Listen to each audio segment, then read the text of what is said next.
Brought to you by TechnoSpark 20 series smartphones.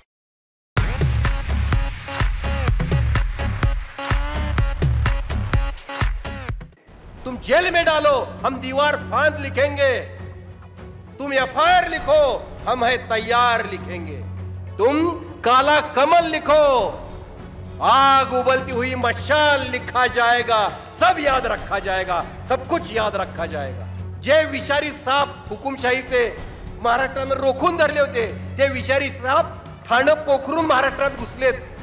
अरे छत्रपती शिवरायांचा पराभव व्हावा म्हणून शतचंडी यज्ञ करणाऱ्या विचारधारेच्या वळचणीला तुम्ही जाता आणि आम्हाला हिंदुत्व शिकवता। ज्यांनी तुकारामांची गाथा बुडवली, तुकारामांना वैकुंठाला पाठवलं, त्यांच्या वळचणीला तुम्ही जाता आणि आम्हाला हिंदुत्व शिकवता। ज्यांनी छत्रपती संभाजी महाराजांना बदनाम केलं त्यांचे पाय धरता तुम्ही आणि आम्हाला हिंदुत्व शिकवता। महात्मा फुले, सावित्रीबाई फुले यांच्यावर शेणाचा मारा ज्यांनी केला, दगडगोटे मारले, त्यांच्यावर मारेकरी घातले, त्यांचे पाय धरता तुम्ही आणि आम्हाला हिंदुत्व शिकवता।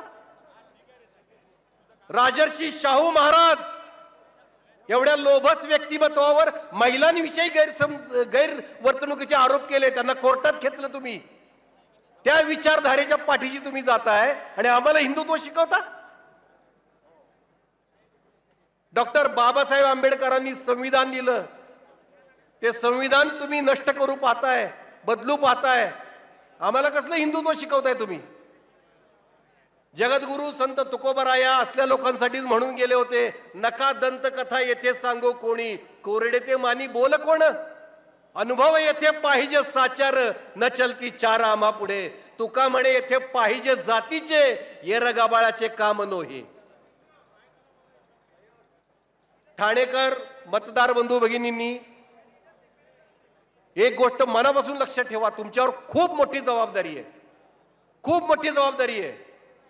तुम्ही निवडून दिलेल्या एका लोकप्रतिनिधीनं तुमच्याच पाठीत खंजीर खुपसलाय, तुमच्याच नाही तमाम महाराष्ट्राच्या पाठीत खंजीर खुपसलाय। तुम्हाला तो कलंक पुसून टाकायचा आहे, तो डाग पुसून टाकायचा आहे।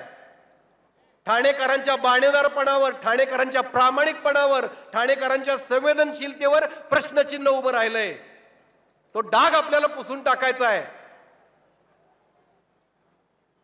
जे विषारी साप हुकुमशाहीचे महाराष्ट्रानं रोखून धरले होते ते विषारी साप ठाणे पोखरून महाराष्ट्रात घुसलेत, हा डाग आपल्याला पुसून टाकायचा आहे। 20 तारखेला तुम्ही प्रचंड संख्येने घराबाहेर पडा, राजन विचारेंचं नाव बघा, मशालीचं चिन्ह बघा आणि बटन दाबा। तुमचं एक मत खूप मोठी क्रांती करू शकतं, तुमचं एक मत इतिहास घडवू शकतं।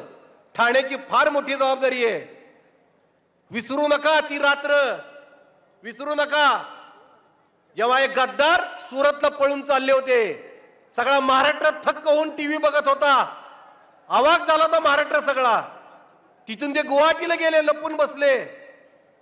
ती रात्र कधी विसरू नका, विसरू नका ती रात्र जेव्हा उद्धवजी ठाकरेंनी एका क्षणात राजीनामा दिला आणि मानानं सन्मानानं वर्षा बंगला सोडला, सगळ्या महाराष्ट्राच्या डोळ्यात अश्रू होते, त्या आसवांना आपल्याला न्याय द्यायचा आहे। ती रात्र विसरू नका, विसरू नका ते दिवस जेव्हा फक्त उद्धवजींना साथ देतायत म्हणून संजयजी राऊत यांना तुरुंगात टाकलं, मागे अनिल देशमुखांनाही तुरुंगात टाकलं होतं खोट्या आरोपाखाली। विसरू नका, ही गोष्ट अजिबात विसरू नका। खूप अन्याय झालाय, खूप अत्याचार झालाय, महागाई, बेरोजगारी तर विसरूच नका। मणिपूरला 2 भगिनींची विवस्त्र धिंड काढली, ते तर विसरूच नका। आपल्या मेडल मिळवलेल्या 7 कुस्तीगीर महिलांना न्याय मिळाला नाही, तेही विसरू नका, काही विसरू नका। त्यांना सांगा सब याद रखा जाएगा, सब कुछ याद रखा जाएगा। तुम्हारी लाठी और गोलियों से जो कत्ल हुए हैं उनकी यादों में दिलों को रखा, सब याद रखा जाएगा, सब कुछ याद रखा जाएगा। तुम रात लिखो हम चांद लिखेंगे, तुम जेल में डालो हम दीवार फांद लिखेंगे, तुम एफआईआर लिखो हम है तैयार लिखेंगे। तुम अदालतों से चुटकुले लिखो, हम दीवारों पे इंसाफ लिखेंगे। अंधे भी पढ़ ले इतना साफ लिखेंगे, बहरे भी सुन ले इतनी जोर से बोलेंगे। तुम जमी पे जुल्म लिखो, हम आसमान पे इनकलाब लिखेंगे। तुम काला कमल लिखो, तुम काला कमल लिखो, आग उबलती हुई मशाल लिखा जाएगा। सब याद रखा जाएगा, सब कुछ याद रखा जाएगा। येत्या 20 तारखेला आपल्या निष्ठावान, कर्तृत्ववान, चारित्र्यवान राजनजी विचारे यांना भरभरून मतं द्या, भरघोस मतांनी त्यांना निवडून आणा। ही आपली जबाबदारी आहे, हे आपलं कर्तव्य आहे, हे विसरू नका। जय शिवराय, जय भीम, जय हिंद, जय महाराष्ट्र।